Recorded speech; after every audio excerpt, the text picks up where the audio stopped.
네, 오늘은 본문 말씀이 좀 긴데, 내용상으로는 간단한 내용입니다. 뭐냐면, 아브라함이 12장에 들어오면서 하나님께서 부르심을 받고 그 부르심에 순종해서 고향을 떠납니다. 아비와 고향이 있는 곳을 떠나서 이제 가나안 지역으로 옮겨오는데, 오자마자 가뭄이 심하게 들어요. 오는 날이 장날이라고 오자마자 가뭄이 심하게 들면서 애굽으로 피신합니다. 먹을 게 없고 물이 없으면 사람이 살 수가 없으니까 애굽으로 피난했다가 그곳에서 또 사건이 있고, 그래서 그 일 이후로 다시 가나안 쪽으로 돌아오면서 헤브론이라는 지역에 정착을 합니다. 이제 그 과정까지가 오늘 본문 말씀인데, 헤브론이라는 지역은 지금도 이스라엘과 팔레스타인의 경계 지역이에요. 그 분쟁 지역이죠. 그래서 지금도 굉장히 위험한 그런 지역입니다. 여행 갈 수 없는 금지된 그런 지역이 헤브론 지역인데, 그럼에도 불구하고 헤브론 지역은 그 주변 지역에 비해서 굉장히 발달되어 있어요. 산악이고, 그 다음에 여러 가지 여건이 안 좋은데도 불구하고 거기가 워낙 유명한 곳이라고 했습니다. 헤브론 자체가. 왜 유명하냐면, 아브라함과 그 아내 사라와 그 아들 이삭과 며느리 리브가, 그리고 그 손주 야곱과 레아까지 3대에 걸쳐서 무덤이 거기에 있어요. 거기에 묻혔어요. 그래서 헤브론이라는 지역은 전 세계에서 가장 영향력 있는 지역일 수도 있습니다. 어떻게 보면 예루살렘만큼 예루살렘 못지않게 유명하고 영향력 있는 그런 지역이 헤브론 지역이에요. 그래서 아브라함이 헤브론 지역에 정착하기까지 이렇게 오늘 본문인데, 참 재밌는 건 하나님께서 부르셨잖아요. 이 부분은 하나님께서 부르신 부분은 우리가 얼마 전에 말씀을 보았기 때문에 요 하나님께서 부르시는 과정은 건너뜁니다. 건너뛰고 아브라함이 이주하는 그 과정을 오늘 이제 본문으로 보려고 하는데, 하나님이 부르셔서 그 말씀에 순종해서 아브라함이 집과 고향을 떠나서 이렇게 전혀 낯선 이국 땅에 왔는데, 그러면 뭔가 하나님께서 뭘 준비를 해주시고 먹고 살게끔 딱 해주셔야 될 것 같잖아요. 왜냐하면 하나님의 명령이니까. 우리가 하나님의 명령을 순종해서 하나님의 명령을 따라서 왔는데 가뭄이죠. 굶어 죽고 먹을 것이 없고 물이 없는 그런 상황이 발생을 하는 거예요. 그러면 아이러니하죠. 여러분, 하나님의 말씀에 순종하면요, 그 모든 일이 만사형통할 거라고 생각하십니까? 어떻게 생각하세요? 경험상. 저는 경험상 그렇지 않아요. 하나님의 말씀에 순종한다는 것은요, 아브라함이 먼저 고향 땅을 떠나는 겁니다. 고향 땅을 떠나는 것은요, 지금도 마찬가지지만 과거에는 더 말할 것도 없이 삶의 터전을 다 놓고 호를 다니시는, 어떻게 될지 모르는 정말 미지의 세계로 들어가는 거예요. 분명한 것은요, 훨씬 더 고생하면서 살게 돼요. 자기가 삶의 터전을 떠난다는 것은요, 떠난 그 순간부터 죽을 때까지 자기가 고향에서 편하게 살 수 있는 그 삶보다 훨씬 더 고되고 힘들고 어렵게 삽니다. 여러분, 지금도 21세기인데도 불구하고 여기 우리 대한민국에 사는 사람들이 이민을 가거나, 전 세계로 요새는 이민이 쉬우니까 이민을 가거나 다른 곳에, 다른 나라에 가서 터전을 잡고 삶의 어떤 직업을 갖고 직장을 구하고 집을 구하고 아이들을 키우고, 이게 우리나라에 사는 것보다 훨씬 더 어렵습니다. 당연한 거 아닙니까? 물론 삶의 질이 어떤지는 중요하지 않고요, 힘들어요. 그런 힘든 일을 자초하고 나왔음에도 불구하고 하나님의 명령을 순종해서 하나님의 길을 따라서 가다 보면 우리가 감수해야 될 감수해야만 되는 문제들을 하나님께서 이렇게 앞에다 깔아주세요. 이것을 넘고 이런 과정들을 거쳐 나가면서 우리가 단단해지지 않으면요, 하나님의 계획대로 하나님과 동행하는데 한계가 있습니다. 그러니까 하나님께서 다 이루시고 우리는 졸졸졸 따라간다고 생각하시는데 그렇지 않아요. 하나님께서는 우리를 훈련시키고 우리를 단단하게 하셔서 하나님께서 이루시고자 하는 일들을 우리에게 맡기십니다. 여러분, 전쟁을 하려고 할 때 뭐 당연히 무기도 필요하고 뭐 다 필요하지만 가장 중요한 게 군인이잖아요. 군인이 있어야 전쟁을 하잖아요. 아무리 전쟁이 급하고 적이 갑자기 쳐들어와서 나라가 시급할지라도요, 아무나 총 주고 전쟁하라고 뭐죠? 예, 전쟁에 내보내지 않습니다. 나 전쟁에서 싸우게 하고 손들었다고 전쟁에 나가지 않습니다. 여러분 잘 아시다시피 전쟁이 나면요, 총을 들고 적과 싸울 때는요, 반드시 기본적인 군사훈련을 해야 돼요. 이거 안 하면요, 총만 들고 그냥 가만히 앉아있다 끝납니다. 거기서 총 한 방 못 쏴보고 다 죽어요. 여러분, 전쟁이라는 게 그렇게 만만하지 않잖아요. 총알이 날아다니고 할 때는요, 엄청난 공포와 이런 것들이 있어서 최소한의 훈련과 준비가 되어 있지 않으면 전쟁을 수행할 수 없습니다. 마찬가지로 하나님께서 우리를 부르시고 우리에게 어떤 사명을 주실 때는요, 전쟁 같은 상황이 발생할 수 있어요. 아브라함이 그랬습니다. 아브라함이 하나님의 명령을 따라서 나왔는데 나오자마자 힘들어집니다. 그래서 애굽과 헤브론을 이렇게 거쳐가는 그런 과정들을 오늘 이제 보는데, 이게 그냥 만만한 게 아니에요. 그냥 이렇게 지나가는 게 아니고 정말 드라마틱한 그런 시간들을 쭉 보냅니다. 아브라함의 역사를 창세기에서 보면요, 순탄하지 않습니다. 야곱 말할 것도 없이 순탄하지 않아요. 요셉 말할 수 없이 고통받습니다. 이삭도 마찬가지. 이 하나님께서 선택한 이 아브라함의 자손들이 그렇게 편안하게 그 창세기를 이렇게 살지 않아요. 정말 순간순간 말로 표현할 수 없는 그런 엄청난 일들이 계속 이어져 나갑니다. 오늘은 이제 아브라함으로부터 첫 시간을 이제 시작을 하려고 하는데, 우선 결론부터, 오늘 설교의 결론부터 말씀드리고 나서 그 여정이었던 애굽과 헤브론의 이야기를 이제 따라서 이제 말씀드릴게요. 결론을 먼저 말씀드리는 이유는 뭐냐면, 아브라함의 일생을 이렇게 보면 어느 과정을 통해서 이런 과정을 통해서 결론은 이렇습니다라고 결론 내리기가 참 어려워요. 왜냐면 여정이 너무 이렇게 드라마틱한 여정들이 계속 이어져 나가는데, 그걸 다 잘라가지고 이 사건에서는 결론이 이렇습니다, 저 사건에서는 결론이 이렇습니다 라고 결론을 내리기는 어렵고, 아브라함의 일생, 그 삶 전체를 나중에 이제 총괄적으로 우리가 다시 한번 다루겠지만, 순간순간 핵심은 뭐냐면 그가 하나님 앞에 어떤 사람이었느냐, 이게 중요한 거예요. 어떤 사람이었느냐. 왜냐면 아브라함 그렇게 대단한 사람 아니에요. 특별할 게 없어요. 성경을 이렇게 보시면요, 아브라함이 대단하거나 뭐 아니면 무슨 탁월하거나 아니면 다른 사람들이 갖지 못한 어떤 뛰어난 어떤 통찰력이 있다거나 뭐 이게 아니고 대단히 평범합니다.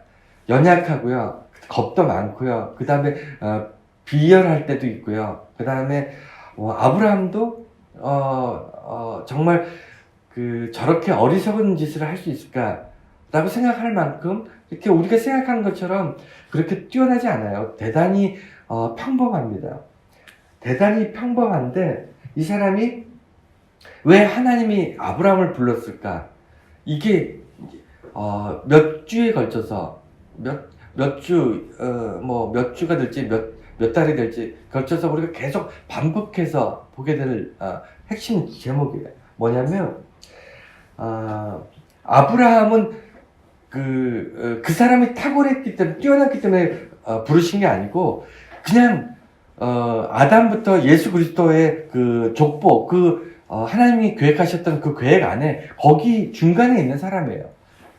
그 중간에 있는 사람인데, 아브라함이 다른 사람들에 비해서 탁월했던 점이 있습니다.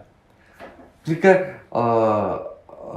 아담부터 예수 그리스도의 그 족보 사이에 아브라함도 있고 뭐 다윗도 있고 다 있는데, 그 중에서 아브라함이 탁월한 부분이 있어요. 평범하지만 그 평범한 가운데서 탁월한 점이 있는데, 그게 뭐냐면, 당시에 아무도 하나님을 의지하거나 믿지 않고 하나님을 찾지 않을 때 아브라함이 가는 곳마다 하나님을 위해서 제단을 쌓습니다.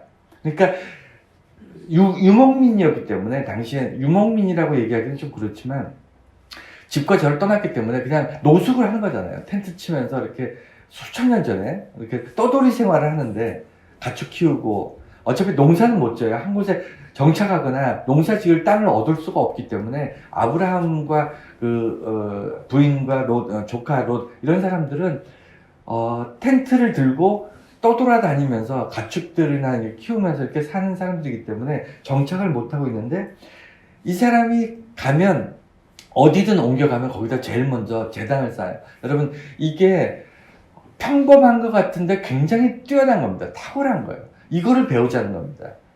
하나님께서 아브라함이 뭐가 대단하냐면 오늘 본문에 보면 야곱으로 가뭄때문에 피신했는데 자기 살자고 부인을 야곱의 왕 바로한테 부인으로 줘요. 자기가 준 건 아니지만 뺏겨요.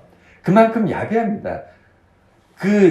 아들 이삭도 그렇고 손주 야곱은 말할 것도 없고 그러니까 고대 사회는요 사람 목숨이 파리 목숨보다도 못했기 때문에 사람 죽고 사는 문제는요 정말 어떻게 될지 모르는 상황입니다. 그렇기 때문에 아브라함이 자기 살려고 자기 부인을 이용하는 그런 애굽에서 그런 모습도 보여요.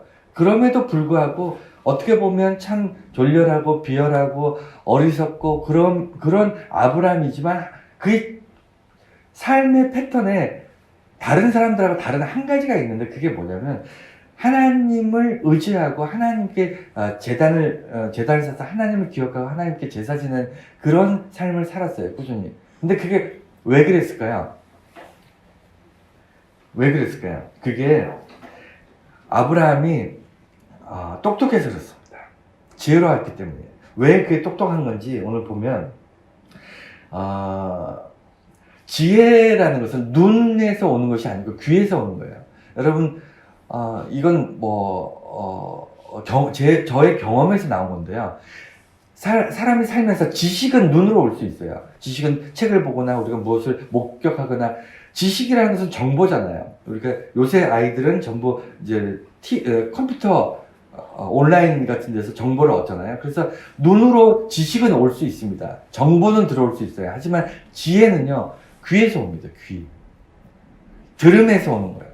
우리가 지혜는 삶의 경험, 살아본 사람들, 많이 살았던 사람들, 어떤 분야에서 전문가로 살았던 사람들, 또는 아니면 어떤 특별한 경험을 했던 사람들, 이런 사람들의 경험담이나 이런 것들을 통해서 내 귀로 들어오는 것, 이것이 지혜가 돼요.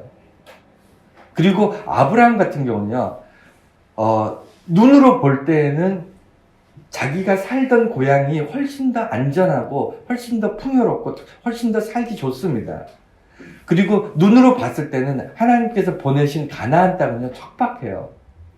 자기가 살던 갈대아 우르보다 거기는 정말 엄청난 비옥한 땅입니다. 그래서 세계 4대 문명이 그곳에서 일어나잖아요. 사람들이 모여 살기 좋은 곳이고요.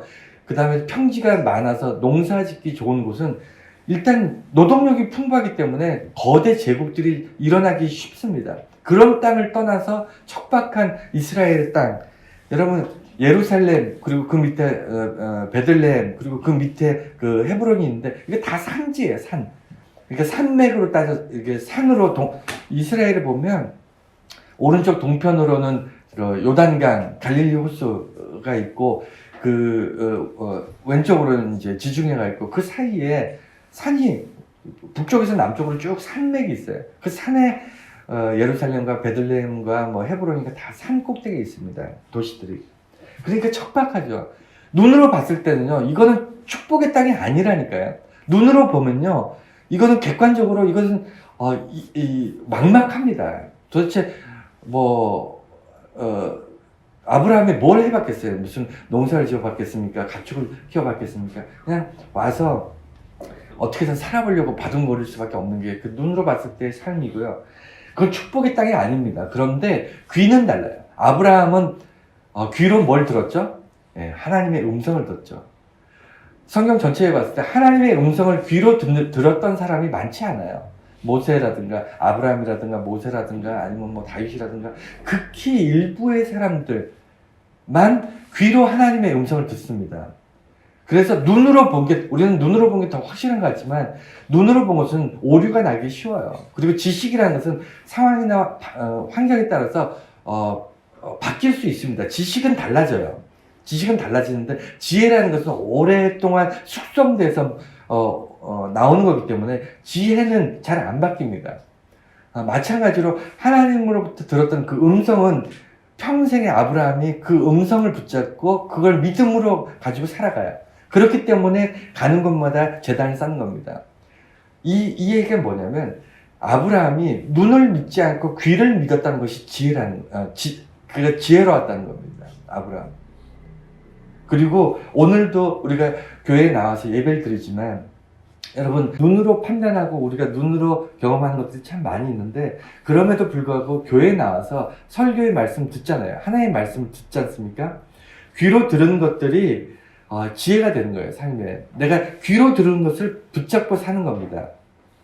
왜냐면 눈으로 보는 것들은 오늘 다르고 내일 다를 수 있어요. 그런데 귀로 듣는 하나님의 말씀, 설교 말씀들은 변함이 없기 때문에 우리가 나와서 예배 드리고 설교를 듣는 겁니다. 그래서 아브라함이 평범한 것 같으면서도 그가 지혜로웠고 뛰어났던, 탁월했던 것이 뭐냐면, 귀로 들은 하나님의 말씀을 믿고 의지했고, 그 하나님의 말씀, 귀로 들었던 하나님의 말씀을 믿는 그 마음으로 가는 곳마다 제단을 쌓았는데, 이 제단을 쌓는다는 것이 뭐냐면, 세상에는 인생이라는 것은 변수가 많다는 것을 아는 거예요.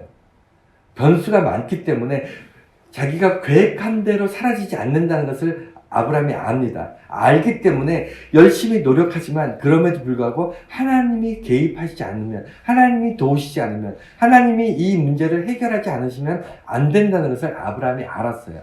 그래서 지혜라는 것은요, 세상에서 가장 큰 지혜는 뭐냐면, 내 뜻대로 안 된다, 이걸 아는 게 가장 큰 지혜예요.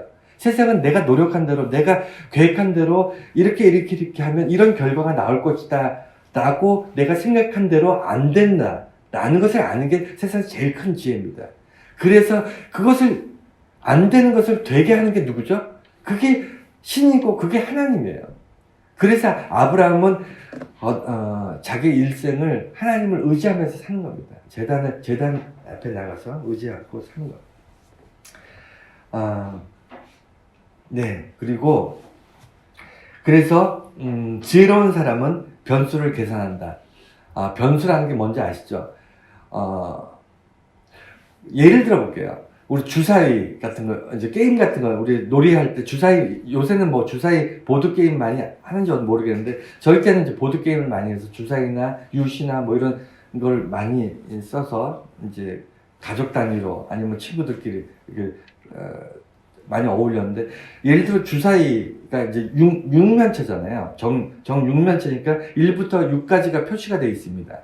그러면 주사위를 1번이 나오게끔 내가 위에다 1을 놓고 위에서 조용히 딱 떨어뜨리면 그게 딱 떨어지면서 1이 딱 될 확률이 있습니까? 없습니까? 네, 거의 없습니다.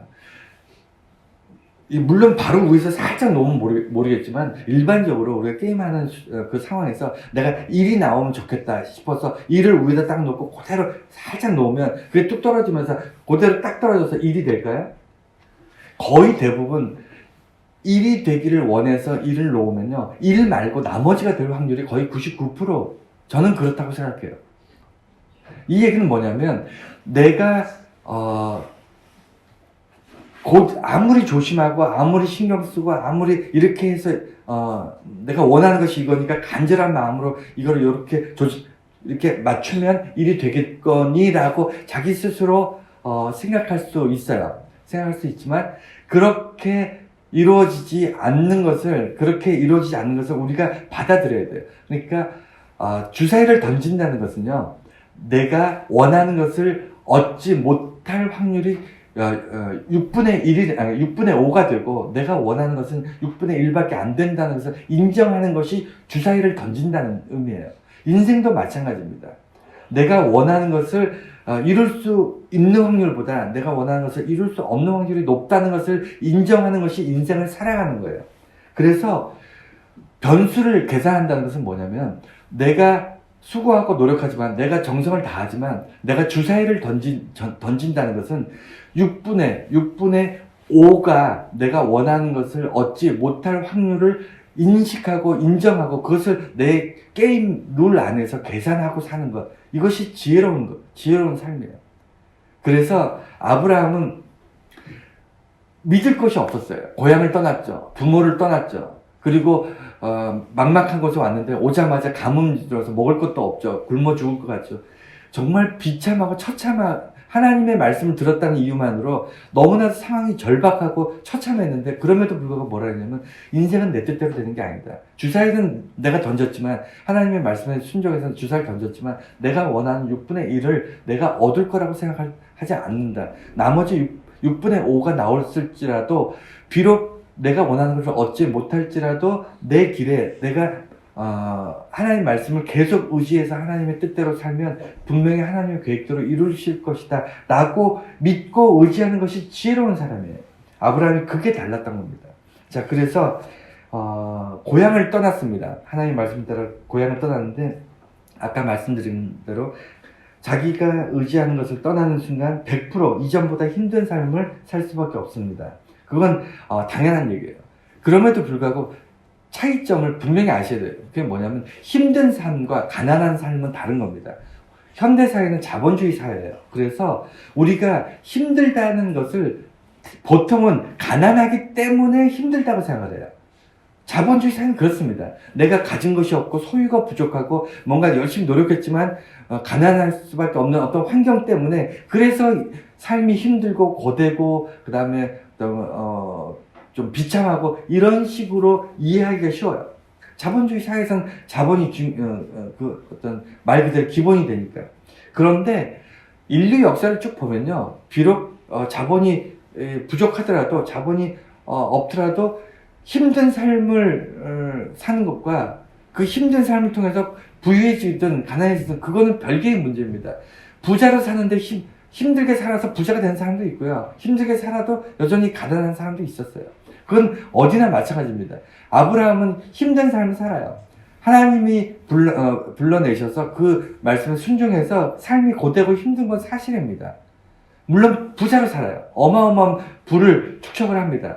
아무리 부자라도요, 힘들어요.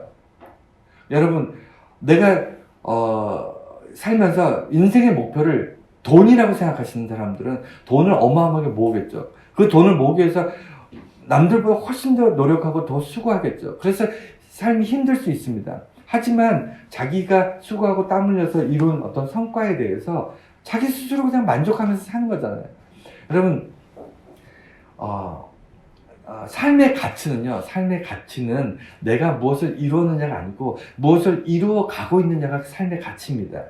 내가 순간순간 이루어 나가는 것들, 그것을 통해서 이게 내가 보람을 느끼고 그것을 통해서, 그래서 돈이 아무리 많이 번 사람도요, 수고하고 땀 흘려서 번 사람들은 아까워서 돈 못 써요. 땀 흘리고 수고하지 않았던 주변 사람들이 다 갖다 쓰는 거지, 땀 흘리고 수고해서 한 푼 두 푼 피땀 흘려 돈 모은 사람은 아까워서 자기가 번 돈 못 씁니다. 그게 인생이에요. 하지만 그 사람에게는 뭐가 있냐면 그 돈을 벌고 자기가 정한 목표를 이루어 나가기 위해서 애쓰는 그 과정에 그 어떤 보람 있고 그다음에 목표를 성취했다는 그 만족감, 이런 것으로 사는 거죠. 그래서 어쨌든 힘든 삶과 가난한 삶은 다르다는 걸 기억해 주시고, 그리고 아까 말씀드린 것처럼 아브라함이 나오자마자, 가나안 땅에 가자마자 가뭄과 이런 것들로 인해서 피난을 가는데, 우리 인생이 그렇습니다. 아브라함이 왜 그 지혜로운 사람이냐면, 그 하나님이 그곳에 가라고 하셨으니까 그곳에 가서 가뭄이 들었어요. 물이 없습니다. 살 수 있는 환경이 아니에요. 그러면 거기서 굶어 죽고 목말라 죽고 힘들어 죽고 그냥 앉아서 죽을까요? 아니라니까요. 아브라함은 방법을 계속 찾아요. 어떻게든 살아가기 위해서 애씁니다. 그래서 선택이 지혜로울 수도 있고 어리석을 수도 있어요. 하지만 변화를 계속 추구하면서 그 변화에 따라서 하나님께서 아브라함과 동행하시면 그가 어떠한 선택을 하고 어떠한 변화를 가져오더라도 하나님께서 그 필요를 채우시는 거예요. 그게 아브라함이 믿었던 신앙입니다. 오늘날 우리도 내가 환경이 어려워졌어요. 그러면 이게 하나님께서 여기서 죽으라고 하는 것 같다. 이런 어리석은 생각하지 마시고 그곳에서 어떻게 해야 더 지혜롭게 이 문제를 해결해 나갈까를 고민하세요. 그러면 그 고민 속에 하나님께서 도우시고 함께 하셔서 그것을 헤쳐나갈 수 있게 합니다. 아브라함의 삶이 대체적으로 그랬어요. 아브라함이 쉽게 날로 먹은 게 없어요. 인생 살아가면서 아브라함이 수고하고 땀 흘리지 않고 하나님으로부터 날로 어떻게 얻어먹은 게 하나도 없습니다. 아브라함도 그렇고 이삭도 그렇고 야곱도 그렇고 요셉도 그렇고 창세기에 나온 족장들이 다 수고하지 않고 피땀 흘리지 않고 거저먹은 게 하나도 없어요. 그 부분은 이제 기억하시고, 그 다음에 애굽과 헤브론을 이야기하기 전에 마지막으로 한 가지만 더 얘기하면, 지금 현재 인구가, 전 세계 인구가 80억 명입니다. 80억 명. 그 중에 종교를 가지고 있다고, 통계에 잡힌 사람이 얼마나 되는지 아세요? 80억 중에 71억입니다. 현재 2020년 통계가 그럴 거예요. 71억. 거의 90%에 가까운 숫자가 종교를 가지고 있어요. 그런데 물론 이 통계는요, 정확하진 않아요. 어떤 통계냐면 예를 들어 미국이라는 나라는 기독교 국가잖아요. 그러면 미국에 속해 있는 모든 사람이 기독교인이라고 간주하고 통계를 내는 거예요. 지금 미국의 기독교인이 얼마나 되겠습니까? 얼마 안 돼요. 그러면 또 국교가 기독교이기 때문에 그냥 미국 인구 전체를 기독교인이라고 통계를 잡습니다. 그래서 정확하진 않지만 세계 인구 80억 중에 최소한 종교를 가지고 있고 종교를 국가의 기반으로 하는 그런 사회에서 사는 사람이 70억 명이에요. 그 중에 기독교, 그리고 천주교 기독교를 믿고 있다고 통계에 잡히는 인구가 26억 정도 돼요. 26억. 그러니까 80억 명 중에 26억이 기독교와 천주교입니다. 그리고 20억 명이 모슬렘이에요. 이슬람교.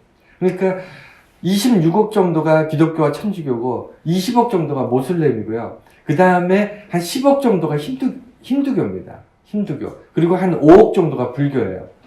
이 4개 종교가 기독교와 모슬렘과 힌두교와 불교, 이 4개 종교가 전체 71억 명의 종교 중에 70억을 차지하는 거예요. 4개 종교가 전 세계 80억 명 사람 중에 거의 대부분의 사람이 90%가 이 4개 종교 중에 하나에 속해 있습니다. 나는 무교다, 종교가 없다 라고 하는 사람들을 일일이 다 이렇게 계산해서 빼지는 못했지만 어쨌든 통계학적으로는 그렇게 잡혀 있습니다. 제가 이 말씀을 왜 드리냐면 그 중에서 종교를 가지고 있다고 말하는 그 71억 중에서 그 모슬렘 10억과 불교 5억, 15억을 뺀 45억, 그러니까 기독교, 천주교, 이슬람, 그리고 유대교, 이 종교의 꼭대기에는, 그들의 종교의 그 꼭대기에는 아브라함이 다 있어요. 아브라함의 자손들이에요. 기독교와 천주교도 아브라함의 후손이라고 얘기하고요. 이슬람도 아브라함의 후손이라고 얘기하고, 유대교도 아브라함의 후손이라고들 얘기합니다. 그러니까 전 세계 인구의 약 60%, 70%가 아브라함의 직간접적으로 영향을 받고 있어요. 그만큼 엄청난 영향력을 가지고 있는 게 아브라함입니다. 네. 그래서 아브라함이 이제 애굽과 헤브론으로 이렇게 이제 여정을 떠나게 되는데, 오늘 본문을 보면 애굽에 내려가는데 그의 아내 사레가 애굽의 바로 왕의 아내가 됐다가 다시 돌아옵니다. 이 과정이 가뭄이 졌으니까 먹을 것이 없으니까 가만히 앉아있으면 굶어 죽게 생겼는데 애굽으로 가면 먹을 거라도 얻을 수 있으니까 가긴 가지만 가면 부인이 사레가 아름다워서 사람들이 남편이니까 자기를 죽이고, 힘이 없는 그냥 뭐라 그럴까, 뜨내기니까 자기를 죽이고 자기 부인을 강제로 데려가서 부인을 삼을 수 있겠다라는 것을 아브라함이 판단하고, 나를 남편이라고 하지 말고 오빠라고 얘기해라, 너가 여동생이라고 얘기하고, 그렇게 가면 사례 때문에 자기가 목숨을 부지할 것이다, 이렇게 짜고 내려가요. 그러면 근데 결론적으로 그랬기 때문에 애굽 바로 왕이 그 사례를 다시 아브라함에게 보내면서 많은 재물과 짐승들을 다 줍니다. 원래 그 사례에게 줬던 모든 재산을 다 줘요. 그게 어마어마합니다. 생각해 보세요. 당시에 이집트는 세계에서 가장 강력하고 부유한 나라였습니다. 그 이집트의 왕의 부인으로 사례를 데리고 갔다가 왕의 부인이면 얼마나 많은 걸 그 금은 보석으로 치장을 했겠습니까? 그걸 다 줘버려요. 네 가지고 가라고 얘기를 합니다. 그래서 그게 밑전이 돼가지고 아브라함이 어마어마한 거부가 되는 거예요. 그러니까 이런 표현이 좀 적절한지 모르겠지만 부인 팔아서 부인이 벌어온 돈으로 그게 씨앗돈이 돼서 아브라함이 거부가 됩니다. 어떻게 보면 비열하죠. 그럼에도 불구하고 우리가 고민해야 될 건 아브라함이 부인 사례를 빼앗긴 것인지 아니면 이용한 것인지를 좀 판단을 해볼 필요가 있어요. 왜냐하면 만약에 부인을 이용해서 돈을 벌고 그것이 씨앗돈이 돼서 부자가 됐다. 이러면 우리가 정말 얼마나 정말 상식을 벗어나는 그런 말도 안 되는 그런 만행이잖아요. 그럼에도 불구하고 오늘 애굽의 사건을 두 가지 관점에서 어느 것이 맞는가 따져보면 빼앗긴 것이 맞는 것 같아요. 왜냐하면 첫 번째는요, 무엇인가 사람을 이용하려면요, 결과를 알아야 돼요. 어떤 사람을, 예를 들어, 뭐라 그럴까요, 오늘 본문처럼 아브라함이 부인을 이용해서 돈을 벌 목적으로 아니면 자기 목숨을 구하고 그다음에 나중에 부인이 큰 재산을 가지고 올 것을 그걸 목적으로 부인을 이집트의 왕비로 보냈다면, 그 부인을 이용했다면 결과적으로 부인이 큰 재산을 가지고 자기에게 다시 돌아온다는 미래에 대한 정확한 확신이 있어야 돼요. 그래야 이용할 수 있습니다. 아니면 단 아니죠. 부인도 떠나고 재물도 다 자기 것이 안 될 거란 확신이 없잖아요. 그래서 사람을 이용하거나 사기를 치거나 아니면 무슨 범죄를 저지를 때는요, 반드시 미래에 이럴 것이다라는 어떤 확증이 있어야 사람을 이용하는 거예요. 그래서 주변에 이용하는 사람들 있죠. 이 사람들은요, 그 사람이 나중에 나한테 어떻게 될 것이다, 아니면 나에게 어떻게 내가 이용할 수 있을 것이다 라는 어떤 미래에 대해서 확신이 있어야 됩니다. 근데 당시 애굽에 내려갔던 아브라함과 사라는요, 미래에 대해서 확신이 없었어요. 당시 세계에서 가장 부유하고 강력한 이집트란 나라의 왕이 자기 부인을 아내 삼겠다고 데려갔습니다. 그런데 이 부인이 다시 나한테로 돌아올 것이라는 확신이 있을까요? 확신이 없죠. 그건 확신할 수가 없죠. 그런데 어떻게 돌아왔죠? 네. 하나님이 바로에게 재앙을 내리세요. 이집트에 재앙을 내리십니다. 그래서 사라가 아브라함에게 돌아올 수 있었던 거예요. 이걸 아브라함이 예측할 수 있을까요? 내 아내가 이집트 왕에게 갔지만 하나님께서 이집트 왕에게 재앙을 내리셔서 이집트 왕이 다시 사라를 나한테로 보내줄 것이야.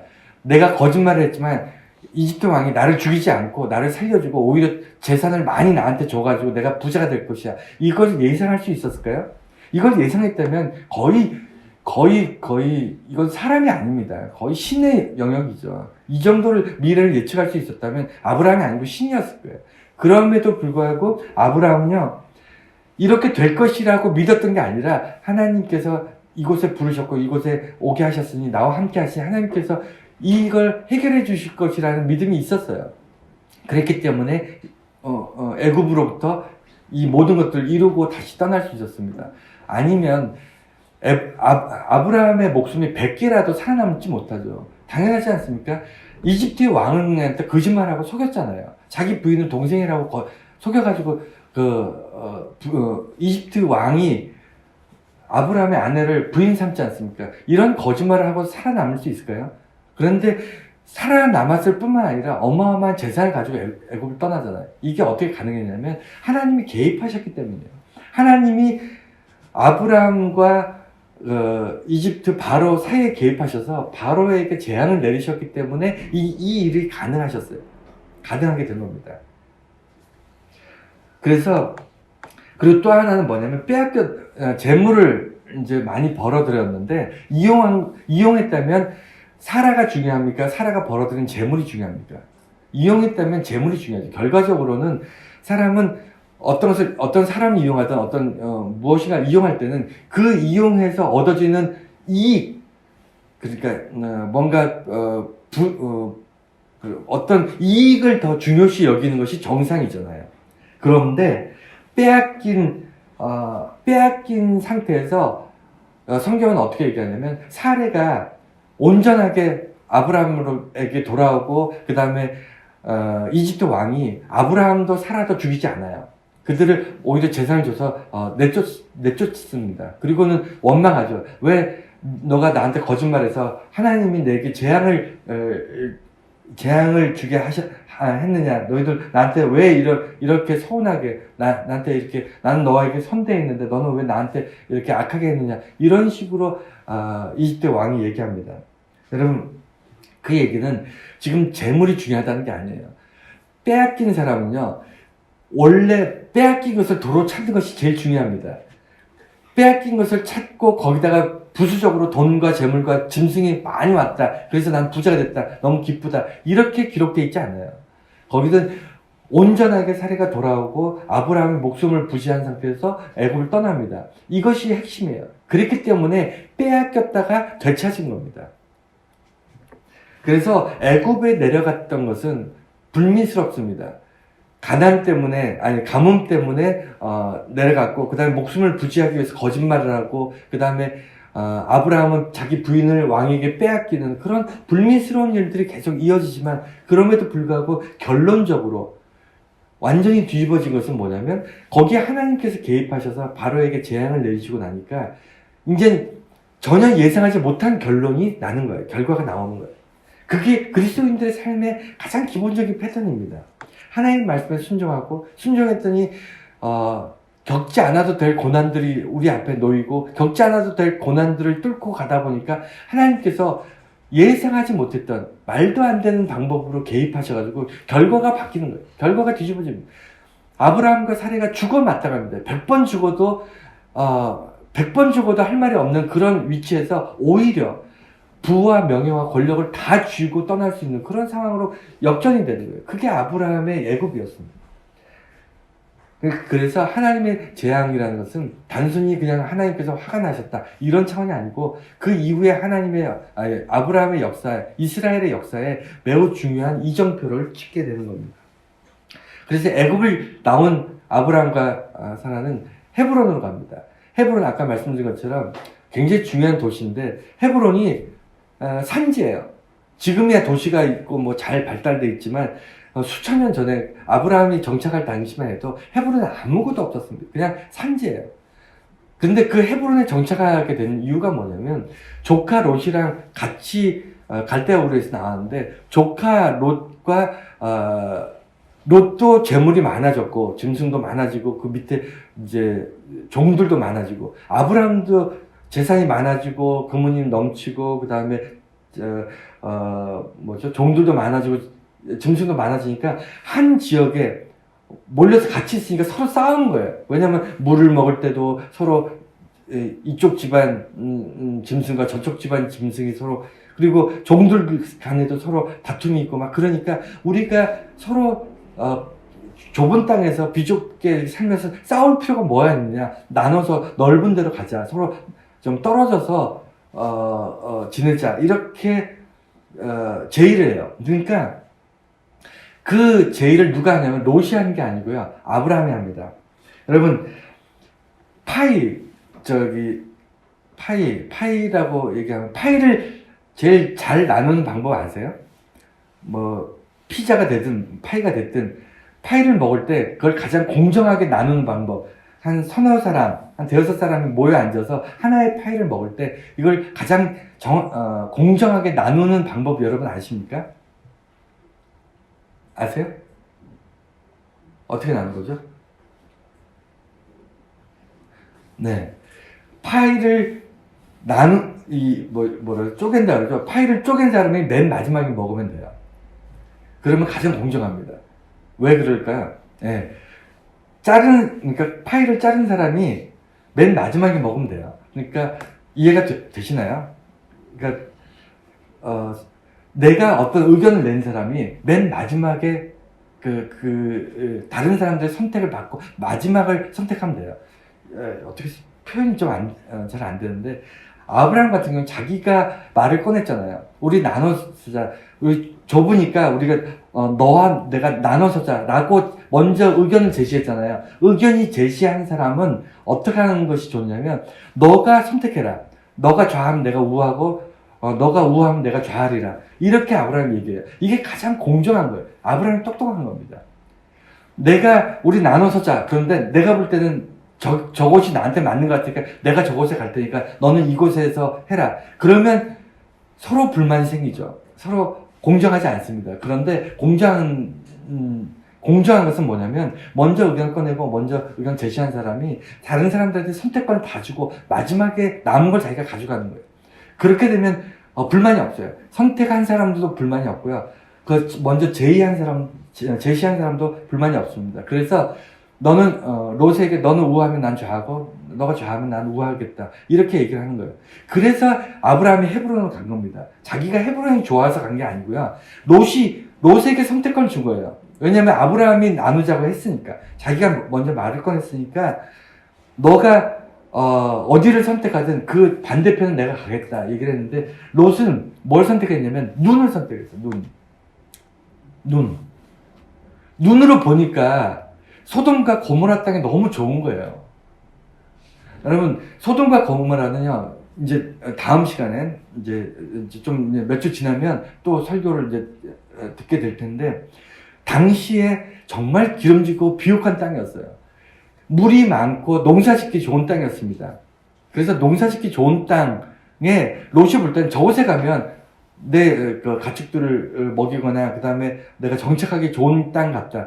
그러니까 소돔과 고모라는요, 살기 좋은 땅이고 기름진 땅이고 농사짓기 좋은 땅이니까 사람들이 몰려 살았고, 사람들이 많이 몰려 살면요 도시가 형성되고, 거긴 사람들이 몰려 살면 권력이 형성이 됩니다. 그래서 큰 도시였고, 이미 소돔에는 왕이 있었어요. 고모라에도 왕이 있었고, 도시 국가를 다스리는 왕이 있을 만큼 그곳은 사람들이 모여 사는 그런 큰 살기 좋은 땅이었어요. 당연히 롯 입장에서는 사람들이 많이 사는 데는 이유가 있을 거 아니에요. 살기 좋으니까. 여러분, 지금도 도시에 사는 사람들 전 세계에 보면 60% 이상이 도시에 산대요. 시골이 그렇게 농사짓는 게 많고, 뭐 바닷가에서 어부가 물고기를 잡는 것 같아도 광산에서 우리가 뭐 그런 걸로 다 먹고 사는 것 같지만, 1차 산업으로 먹고 사는 것 같지만, 현대사회는요 거의 60% 이상이 도시에 몰려서 서비스업으로 삽니다. 어쨌든 당시에 롯이 볼 때는 그것이 좋다라고 간 거예요. 그러니까 아브라함은 당연히 롯이 살기 좋고 기름진 땅을 선택하니까, 아브라함은 척박하고 살기 힘든 산간 지역인 헤브론으로 갈 수밖에 없는 거예요. 그런데 아브라함이 좌절했다, 그런 내용 여기 없습니다. 아브라함이 실망했다, 화가 났다, 아니면 롯에게 불평불만했다 라고 돼 있지 않아요. 그리고 아브라함이 제가 만약에 아브라함 입장이었다면, 조카인 롯에게 아무리 그래도 내가 삼촌인데 삼촌에게 좋은 땅에 가십시오라고 해야지, 이 어린 것이 지 살겠다고 지 좋은 거를 선택해서 살다니, 이런 생각이 저는 들 것 같거든요. 근데 아브라함은 그런 얘기 한마디도 없이 그냥 헤브론으로 그냥 갑니다. 가서 거기서 잘 살아요. 왜 잘 사냐면요, 헤브론에 딱 갔더니 그곳에 농사를 지으려고 그랬더니 전부 비탈져 있고 땅이 비옥하고 돌짝밭이었기 때문에 농사를 지을 수 없어. 그러니 우리는 다 죽게 생겼어. 어떻게 이런 일이 라고 불만을 했다면, 아브라함은 거기서 헤브론에서 정착하지 못합니다. 그리고 아브라함은 여전히 부유함을 유지하지 못했을 거예요. 핵심은 뭐냐면, 헤브론에 갔으면 농사를 지으면 안 되죠. 농사를 포기하면 됩니다. 헤브론에 가서 최적화된 축사성, 그러니까 거기서 짐승을 키우면서 유목하면 돼요. 그러니까 척박하다는 것은, 우리가 헤브론을 이야기할 때 항상 척박한 헤브론에 그래서 기독교에는 헤브론 선교회라는 게 있어요. 그게 뭐냐면 척박한 땅이라도 불모지라도 아니면 종교적으로 어려운 지역이라도 하나님께서 나를 보내신다면 그것을 내가 이 땅을 내게 주소서 내가 그 땅을 하나님의 나라로 만들겠습니다. 뭐 이런 차원에서 헤브론 선교회 뭐 이런 얘기들이 많은데 단순히 아브라함의 눈에는요 롯은 기름진 땅을 선택해서 자기 눈에 보기에 좋은 그 땅을 선택해서 간 거고요. 아브라함은 내게 주어진 상황이 산악지니까 여기에 최적화된 게 뭔가를 연구한 거예요.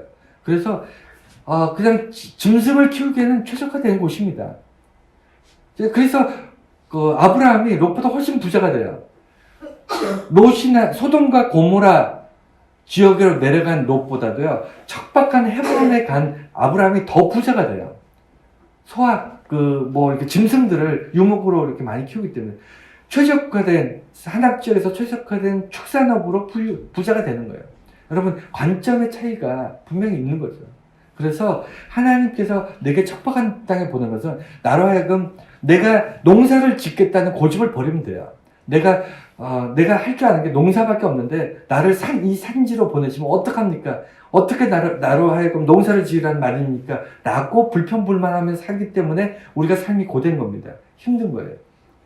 그곳에 보내셨으면 그곳에 맞춰서 하나님 이곳에 왜 보내셨지? 이곳에서 이것이 최적화되어 있으니까 이걸 찾아서 그걸 내가 열심히 땀 흘리면 하나님께서 도우시겠지. 그래서 정말 좋은 결실을 얻을 거야 라는 생각을 갖는 것. 그게 아브라함의 지혜였어요. 그래서 똑똑했던 거예요. 아브라함이. 그래서 산지 헤브론은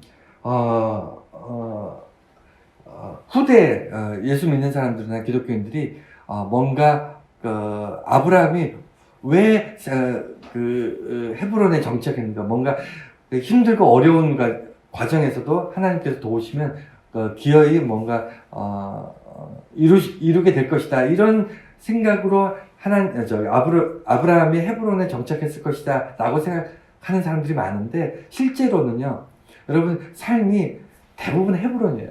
저와 여러분들의 삶이 소돔과 고모라처럼 옥토가 펼쳐지지 않습니다. 대부분 어딜 가든지 헤브론같이 산지이고요. 내가 할 줄 아는 게 농사밖에 없는데 이 산악지에서 도대체 뭘 해야 됩니까? 나는 불평불만을 여러분들 할 수밖에 없어요. 그게 인생이에요. 그 인생길에서 아브라함이 그것을 개척해 나가고 왜 개척하냐면 사실은 갈대아우르 자기 고향에 살려면 이런 고민 안 해도 되잖아요. 편하게 먹고 살지만 생판 그런 곳에 와가지고 그곳에서 아무것도 없는 데서 살아보려니 이렇게 고민할 수밖에 없고 그리고 그렇게 아무것도 없는 허벌판 황량한 데서 살려고 하니까 하나님을 찾을 수밖에 없는 거예요. 그래서 젖과 꿀이 흐르는 땅, 가나안 땅은 어떤 땅이냐면요 하나님 없으면 살 수 없는 땅이에요. 헤브론은요 하나님 없으면 살 수 없는 땅입니다. 아까도 말씀드린 것처럼 헤브론, 그 다음에 베들레헴, 예루살렘 전부 다 산악지에 있어요. 산 꼭대기에 있습니다. 산악지. 그게 이스라엘은요 우리나라처럼 엄청난 산이 아니에요. 기껏해야 해발 200m, 300m 밖에 안 됩니다. 그렇게 야트막한 산이에요. 척박한 그래도 그 사람들의 입장에서는 그게 그냥 산이거든요. 그 산악지대에서 살 수밖에 없는 아브라함과 이스라엘 사람들의 그 마음을 생각하면서 하나님께서 어떻게 개입하시고 역사하시는지 우리가 이후로도 쭉 보면서 아브라함의 삶을 보면서 하나님이 어떻게 우리 인생에 개입하시는지 우리가 찾아갈 수 있는 그런 삶이 되셨으면 좋겠습니다.